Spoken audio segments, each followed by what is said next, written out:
Hay hombres que parecen perfectos, que dicen las palabras correctas, que hacen los gestos correctos, que sonríen de la manera correcta en el momento correcto.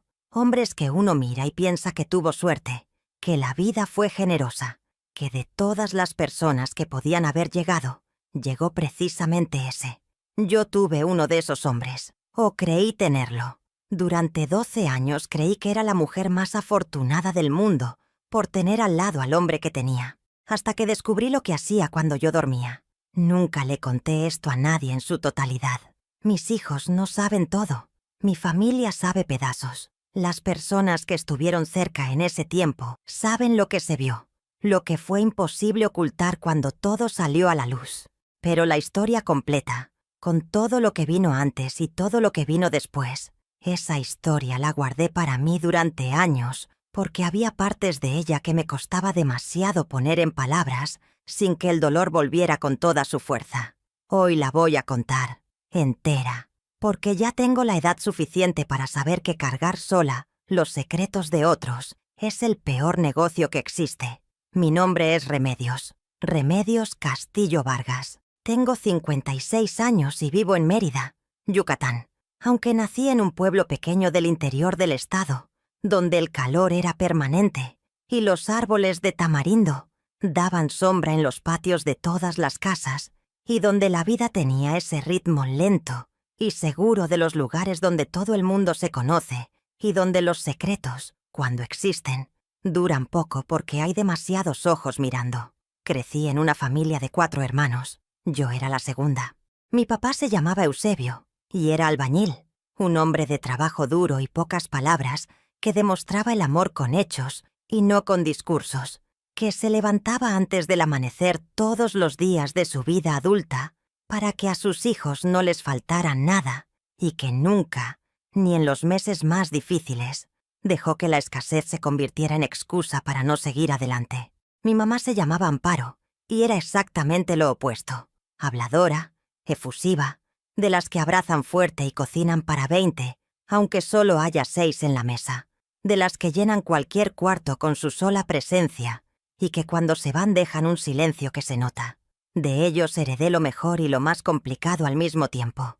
De mi papá heredé la capacidad de trabajar sin quejarme y la tendencia a guardar las cosas difíciles para adentro, en lugar de sacarlas. De mi mamá heredé el corazón abierto y la confianza en la gente que a veces es un regalo y a veces es exactamente lo contrario. Fui a la escuela, terminé la preparatoria, estudié 2 años de enfermería antes de que la vida tomara otro camino cuando mi papá se enfermó y necesité quedarme en el pueblo para ayudar a mi mamá. No fue una decisión que tomé con resentimiento, sino con la naturalidad con que mi generación tomaba ese tipo de decisiones, que cuando la familia necesitaba a uno, respondía y punto. Me quedé. Encontré trabajo en la clínica del pueblo como auxiliar, y ahí, en esa clínica pequeña y siempre llena de gente, conocí a Germán Lozano Peralta. Lo conocí un martes de junio cuando él llegó a la clínica, acompañando a su mamá que tenía una cita con el médico. Tenía 32 años, era contador. Había crecido en Mérida, pero había vuelto al pueblo porque su empresa tenía un cliente importante en la región y le habían encargado el proyecto. Era guapo sin ser llamativo. De esos hombres que uno mira y encuentra agradables sin que haya nada extraordinario que señalar, pero que en conjunto producen una impresión que se queda. Tenía una sonrisa tranquila y una manera de hablar que era respetuosa sin ser formal, cómoda, de la que hace sentir a uno que puede decir lo que piensa sin calcular demasiado. Me habló mientras esperaba. Me preguntó cosas sencillas, del pueblo, de la clínica, de cuánto tiempo llevaba trabajando ahí.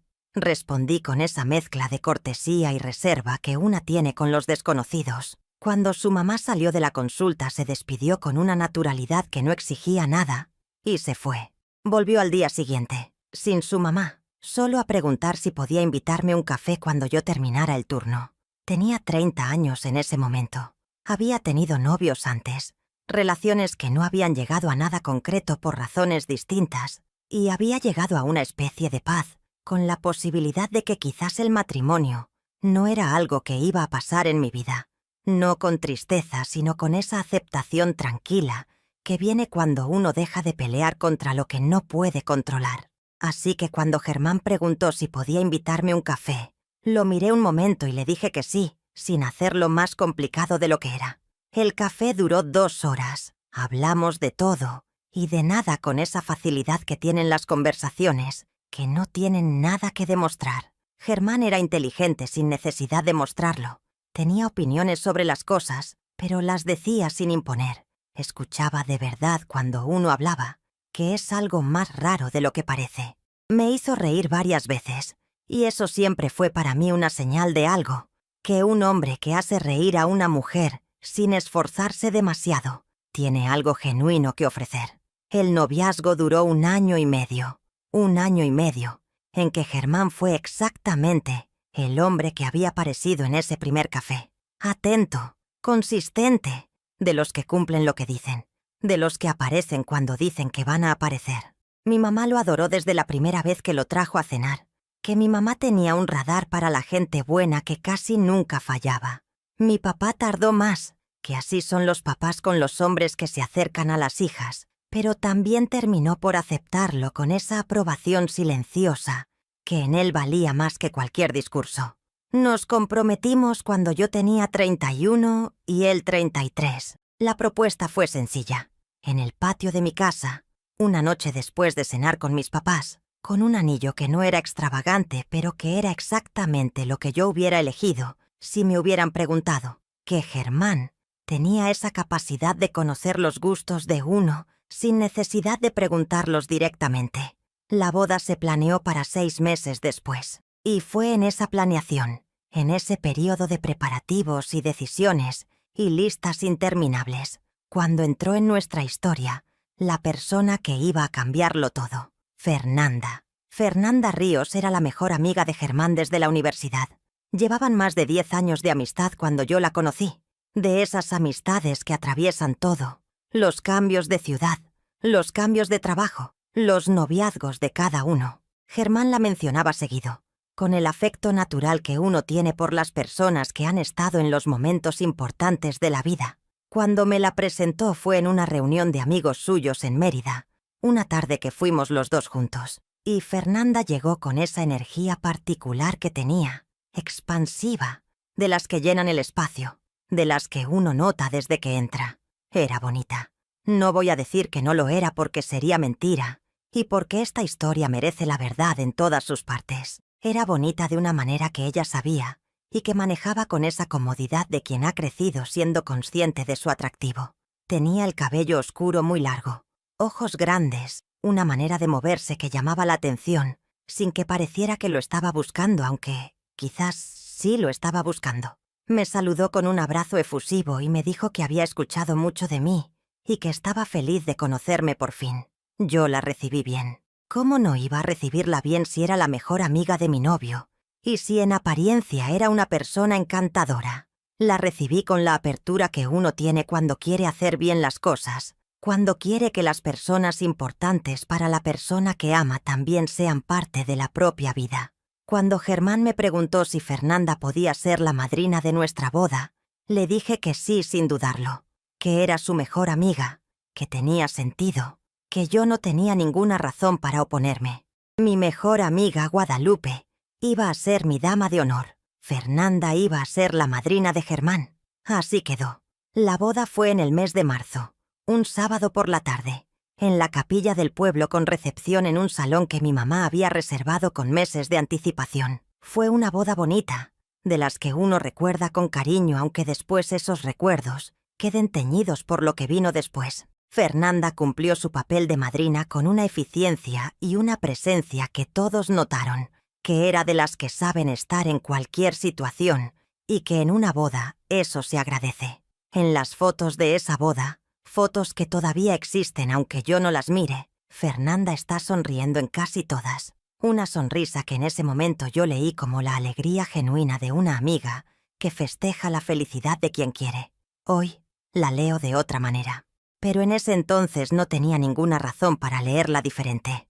Los primeros años del matrimonio fueron buenos. Nos mudamos a Mérida donde Germán tenía su trabajo establecido y donde yo encontré empleo en una clínica más grande que la del pueblo. Construimos una vida con la normalidad tranquila de las parejas que se llevan bien, que no tienen grandes dramas, pero que tampoco tienen esa chispa extraordinaria que uno ve en algunas parejas y que envidia un poco, aunque no lo admita.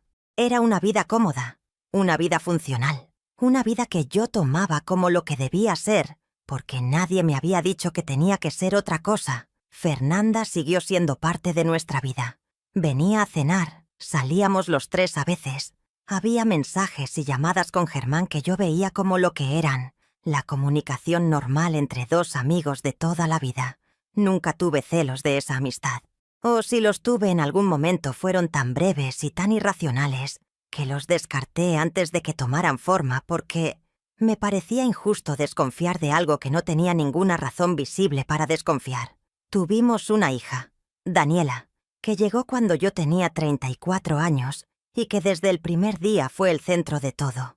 Con Daniela la vida se llenó de ese ruido maravilloso y agotador que tienen las casas con niños chicos, y yo me entregué a la maternidad con una entrega que quizás también fue, aunque yo no lo supiera en ese momento, una manera de no ver cosas que estaban ahí pero que eran más fáciles de no ver cuando había suficiente ocupación. Fue cuando Daniela tenía 4 años cuando empecé a notar cosas, pequeñas, cosas que solas no significaban nada, pero que, juntas, si uno las miraba todas al mismo tiempo, empezaban a tener una forma. Germán se despertaba de noche, no todas las noches, pero sí con una frecuencia que aumentó gradualmente, de manera tan gradual que yo tardé en notarla como patrón. Se levantaba, decía que no podía dormir, que iba a la cocina por agua, que iba al baño.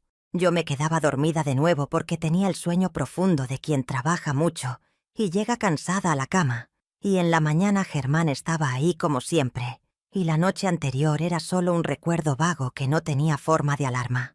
Pero empecé a despertarme con una extrañeza, no con un sonido que me despertara, sino con una sensación, esa sensación que tiene el cuerpo cuando algo no está bien, aunque la mente todavía no lo haya procesado. Me despertaba y la cama estaba vacía del lado de Germán, y el reloj marcaba las 2, las 3 de la mañana. Y cuando Germán volvía, y yo le preguntaba qué había pasado, él decía que no había podido dormir, que había estado en la sala viendo televisión, en volumen bajo para no molestarme, y yo aceptaba esa explicación porque era razonable, y porque no tenía ninguna razón concreta para no aceptarla. Hasta que una noche me desperté con una sed que no podía ignorar. Me levanté a buscar agua. La cama de Germán estaba vacía. La sala estaba oscura y vacía. La cocina estaba oscura y vacía. Caminé por la casa entera y no había nadie. El carro no estaba en el garage. Germán no estaba en la casa. Me senté en la sala a esperarlo.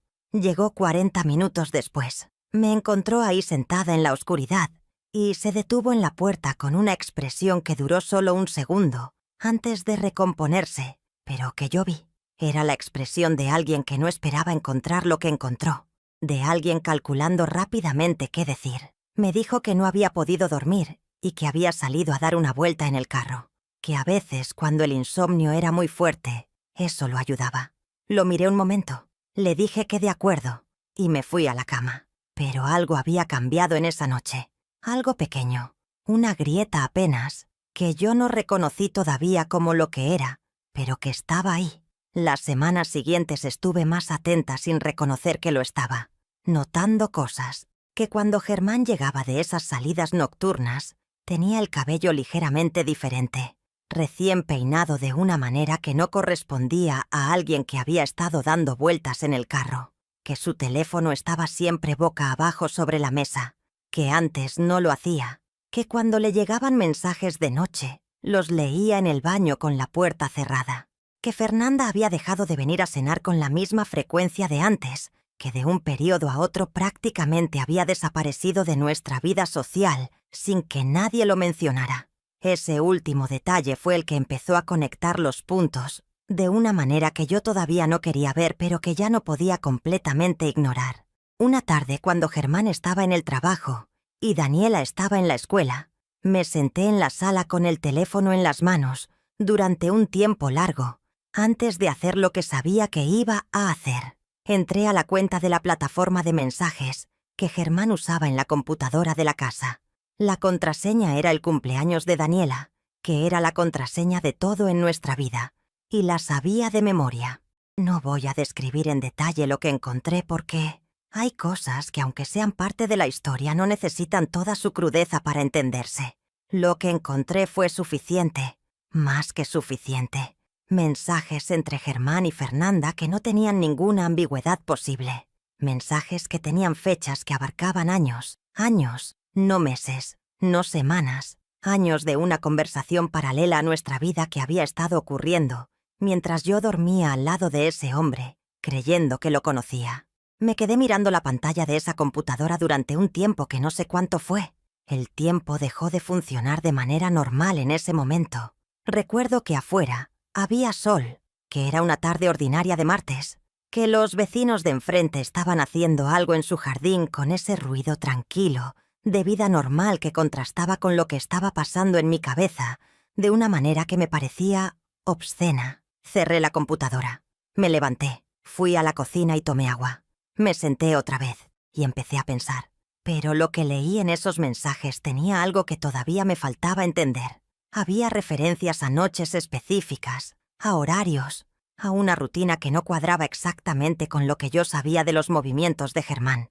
Había menciones a que ella lo esperaba, a que él llegaba a cierta hora, a que tenía que volver antes de que amaneciera. Y había algo más, algo que al principio no entendí pero que releí varias veces, hasta que el significado se asentó con una frialdad que me heló por dentro. En varios mensajes Fernanda le preguntaba si yo había tomado las pastillas, y Germán respondía que sí, que todo estaba bien, que tenía tiempo. Las pastillas. Germán era quien preparaba el vaso de agua y las vitaminas que yo tomaba todas las noches antes de dormir. Lo había hecho desde que nos casamos, que era uno de esos gestos pequeños de atención que yo había tomado como evidencia de que era un hombre considerado. Todas las noches, sin fallar, el vaso de agua y las pastillas en el buró de mi lado. Me fui al baño. Abrí el botiquín. Busqué el frasco de vitaminas que Germán guardaba ahí. Lo abrí. Las pastillas se veían iguales a las vitaminas que yo había estado tomando durante años, pero cuando las olí, había algo diferente, algo que no correspondía exactamente al olor que debían tener. Fui a la farmacia esa tarde con una de las pastillas envuelta en un papel. El farmacéutico, un señor mayor que me conocía de verme comprar medicamentos para la clínica, la miró con atención y me dijo con una expresión que trataba de ser neutral, pero que no lo lograba del todo, que lo que yo tenía en la mano no era una vitamina, que era un sedante de uso médico, de los que se recetan para el insomnio, de los que producen un sueño profundo del que es difícil despertar. Salí de la farmacia con las piernas que no me respondían bien. Me senté en una banca de la plaza que estaba a media cuadra y me quedé ahí, con el sol de la tarde cayendo encima, procesando lo que acababa de confirmar. Germán me estaba dando sedantes todas las noches para que durmiera profundo y no me despertara cuando él salía, para poder ir a donde iba, a casa de Fernanda, que vivía a 20 minutos de nuestra casa, sin el riesgo de que yo notara su ausencia. Lo había estado haciendo durante años con la misma regularidad y el mismo cuidado con que hacía todo, calculado, preciso, sin dejar cabos sueltos. Ese hombre que yo había creído que era el más considerado del mundo, que me preparaba el agua y las pastillas todas las noches, con esa atención que yo había tomado como amor, me estaba sedando, me estaba quitando el conocimiento de mi propia vida mientras dormía, me estaba robando horas de mi propia noche para usarlas en otra vida que yo no sabía que existía. La rabia que sentí en esa banca de la plaza fue la rabia más fría que he sentido en mi vida. No caliente, no de las que hacen gritar, sino fría y profunda, y completamente lúcida. La rabia de alguien que finalmente entiende algo que debería haber entendido antes y que en lugar de derrumbarse con esa comprensión, se vuelve más clara que nunca. Volví a casa antes de que llegaran Germán y Daniela. Tenía que pensar con orden. Tenía que decidir qué hacer con lo que sabía y cómo hacerlo. No podía actuar con el primer impulso porque el primer impulso hubiera sido destructivo de maneras que no solo me afectaban a mí, sino también a Daniela, que tenía 8 años, y que no podía ser el daño colateral de una decisión tomada sin cabeza. Así que esa noche actué como cualquier otra noche. Cené con Germán y con Daniela. Hablé de lo que se habla en las cenas, del trabajo, de la escuela de Daniela, de cosas sin importancia. Y cuando llegó la hora de dormir, tomé el vaso de agua y las pastillas que Germán había puesto en el buró y las guardé en el bolsillo de la pijama sin que él lo viera. No dormí esa noche. Me quedé quieta en la cama con los ojos cerrados, simulando el sueño profundo que las pastillas hubieran producido.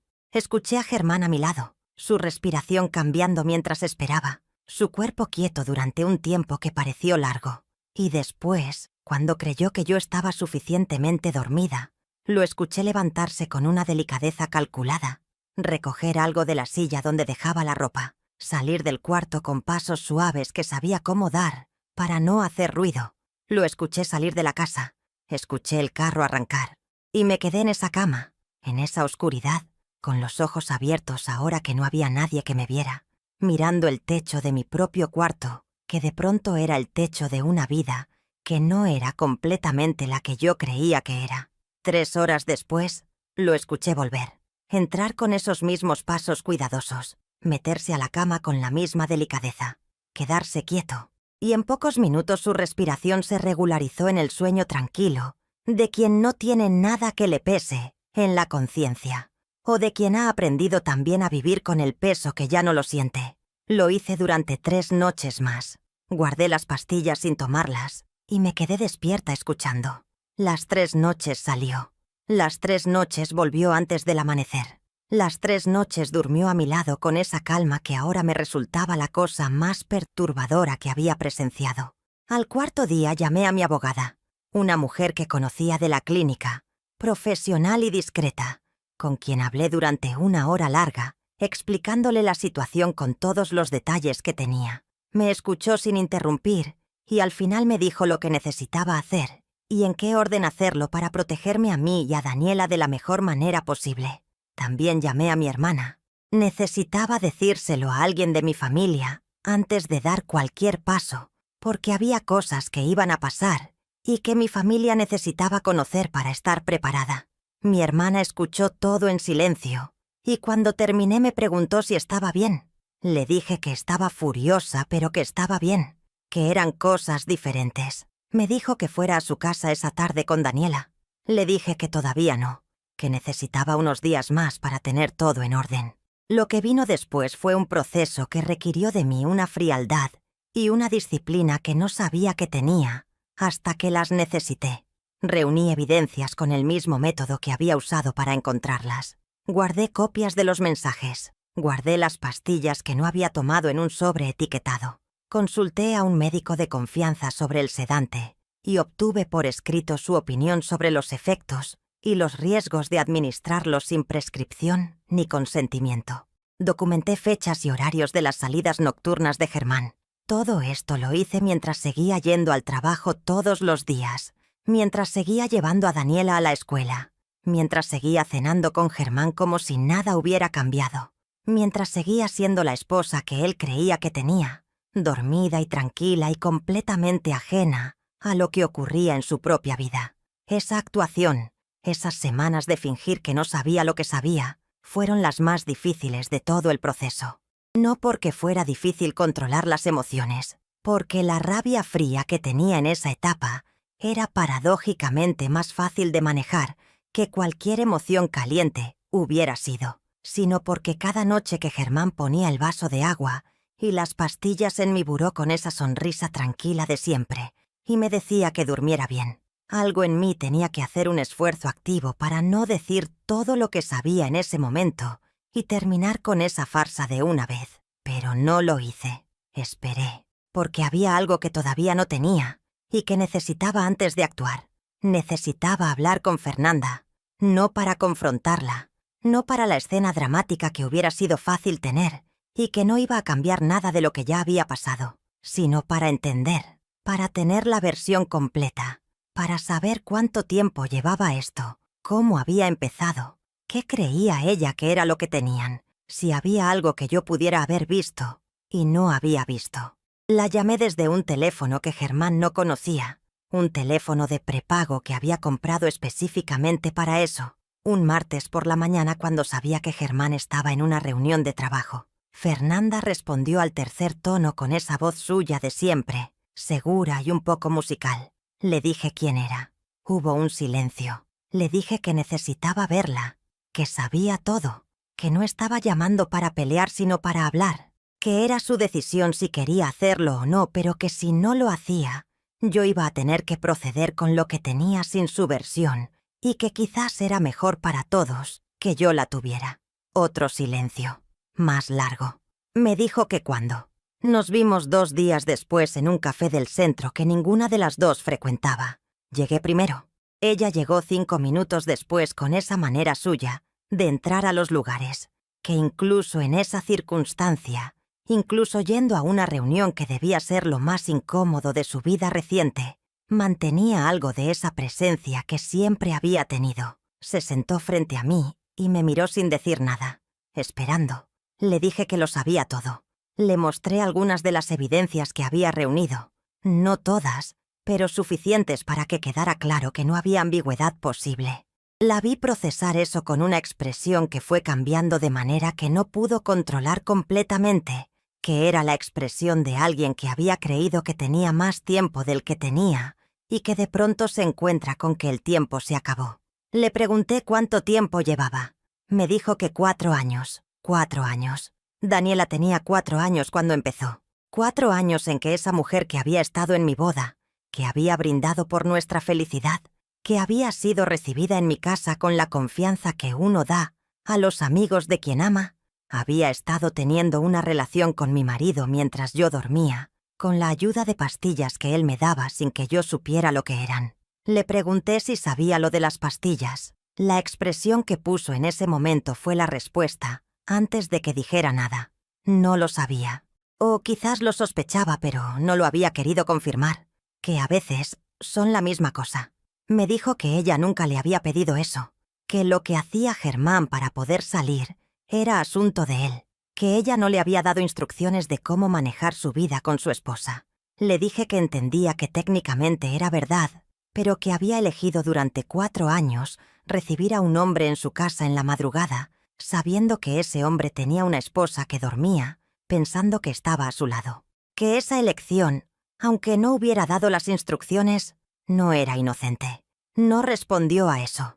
No había respuesta honesta que pudiera dar, y creo que lo sabía. Le pregunté si lo amaba. Me miró un momento antes de responder y me dijo que sí, que lo amaba desde hacía mucho tiempo, desde antes de que él y yo nos casáramos, que había intentado alejarse cuando supo que íbamos a casarnos y que no había podido, que había cometido el error más grande de su vida y que lo sabía y que lo cargaba aunque no se lo hubiera mostrado a nadie. No sentí compasión en ese momento. Quizás debería haberla sentido, y quizás con los años he llegado a entender algo de su situación, aunque nunca a justificarla. Pero en ese café, en ese martes, lo que sentí fue una claridad absoluta sobre lo que tenía que hacer y la determinación de hacerlo. Le dije que lo que pasara a partir de ese momento entre ella y Germán era asunto de los dos, que yo iba a proceder con lo que tenía de la manera que me correspondía y que eso iba a tener consecuencias para Germán, que inevitablemente también la iban a afectar a ella, que lo que hiciera con eso era su decisión y que nunca más quería verla cerca de mi hija. Me levanté, pagué el café, salí. Esa tarde llegué a casa antes que Germán. Cuando él llegó me encontró sentada en la sala con la carpeta de documentos sobre la mesa frente a mí. Me miró con esa expresión de cálculo rápido que yo ya reconocía y que esta vez no tuvo tiempo de recomponerse en algo diferente. Le dije que se sentara. Lo que siguió fue una conversación que duró 2 horas y que fue la más honesta que tuvimos en 12 años de matrimonio, que es una ironía dolorosa que la mayor honestidad llegara en el momento del fin. Germán no lo negó cuando vio lo que yo tenía. No tenía caso negarlo. Intentó explicar qué es lo que hacen las personas cuando no pueden negar, y las explicaciones que dio tenían la coherencia triste de alguien que ha vivido con una mentira tanto tiempo, que ya no distingue bien entre lo que es real y lo que construyó para justificarse. Le pregunté por las pastillas. Fue la pregunta que más le costó, la que produjo el único momento en que vi en su cara algo que podría haber sido vergüenza genuina, en lugar de solo la vergüenza de quien fue descubierto. Me dijo que al principio había sido una vez, una noche que había necesitado salir y que había tenido miedo de que yo me despertara, y que después se había vuelto costumbre, porque funcionaba y porque era más fácil que cualquier alternativa. Más fácil. Me había sedado durante años porque era más fácil que decirme la verdad, o que terminar lo que tenía con Fernanda, o que tomar cualquier decisión que requiriera enfrentarse a algo. La comodidad de ese hombre, su preferencia por lo fácil sobre lo correcto, había sido lo que había organizado mi vida nocturna durante años sin que yo lo supiera.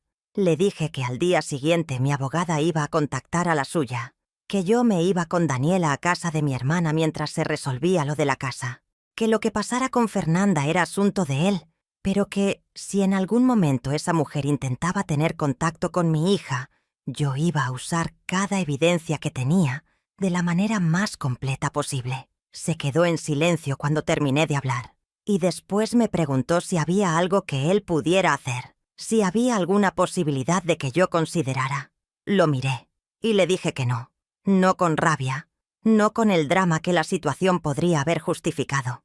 Con la misma frialdad tranquila que había tenido desde la banca de la plaza, donde me había sentado con las pastillas en la mano. Le dije que no porque era la verdad y porque era lo único que correspondía decir.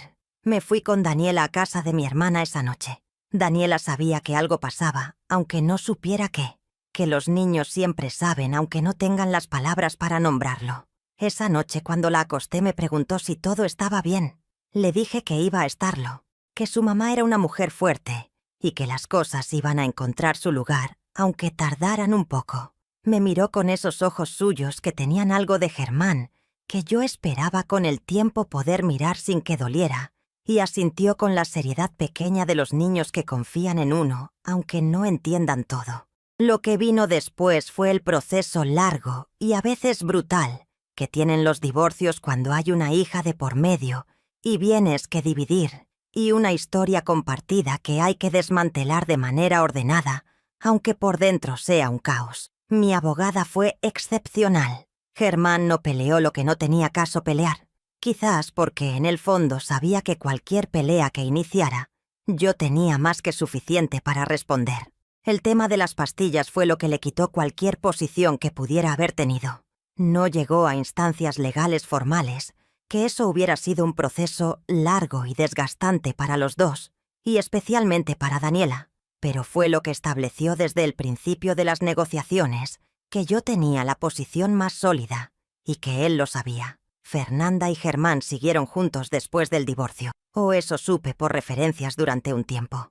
Después dejé de saber, y dejé de querer saber porque había llegado al punto en que esa información ya no me afectaba de ninguna manera que valiera la atención que requería buscarla.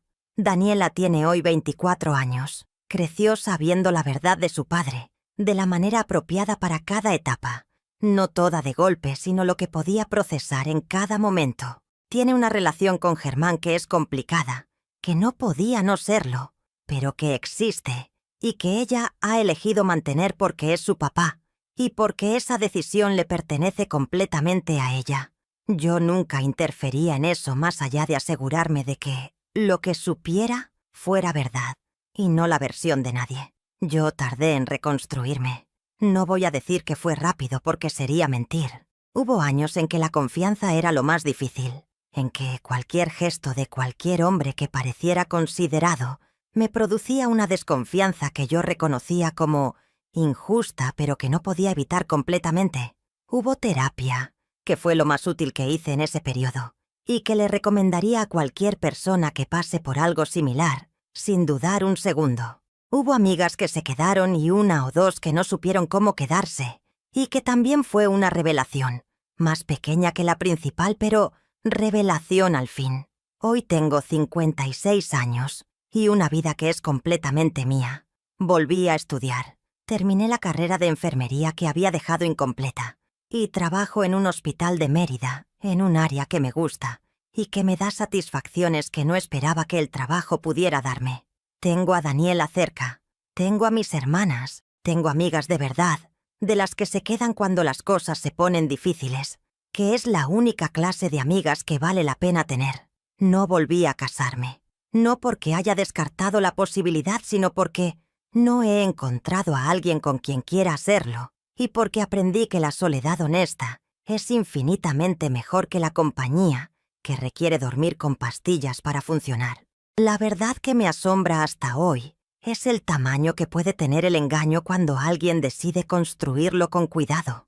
La arquitectura de mentiras que Germán construyó durante años, la precisión con que mantuvo cada pieza en su lugar, la frialdad que eso requería, sigue siendo algo que mi mente no termina de acomodar del todo, aunque hayan pasado todos estos años. No porque lo admire, sino porque me cuesta trabajo reconciliar a ese hombre calculador con el hombre que creí conocer durante tantos años. Pero también me asombra otra cosa.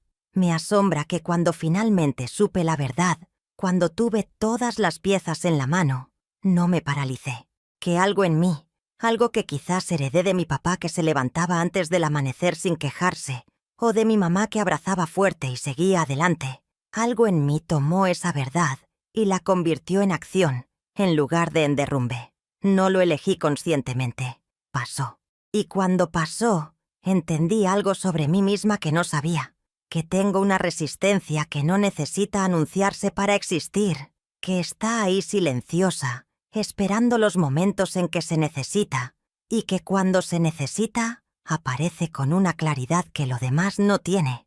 Eso es lo que les dejo hoy. No el consejo de desconfiar de todos, porque eso es una manera muy costosa de vivir y que no lleva a ningún lugar bueno, sino esto, que la intuición que una tiene sobre las cosas merece más crédito del que le damos, que esas pequeñas incomodidades que uno archiva como irracionales, a veces no son irracionales sino la inteligencia del cuerpo, procesando información que la mente todavía no ha organizado, que cuando algo no cuadra, aunque uno no sepa exactamente qué es lo que no cuadra, vale la pena prestarle atención. Y que una mujer que decide saber la verdad de su propia vida, aunque esa verdad duela, aunque ese conocimiento cambie todo lo que creía que tenía, esa mujer está haciendo lo más valiente y lo más necesario que puede hacer. Porque vivir con los ojos abiertos, aunque duela más que vivir dormida, siempre, siempre es mejor.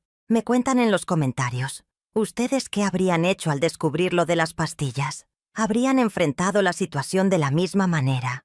¿O habrían tomado otro camino? ¿Team Remedios que eligió actuar con la cabeza fría antes que con el corazón caliente? ¿O Team Yo hubiera explotado en el momento? Que hay cosas que no se pueden guardar. No hay respuesta equivocada, solo hay la que cada quien puede vivir con honestidad.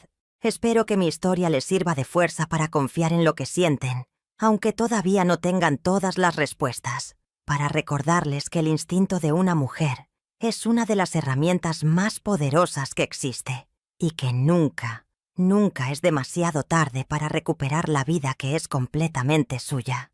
Gracias por acompañarme hasta el final.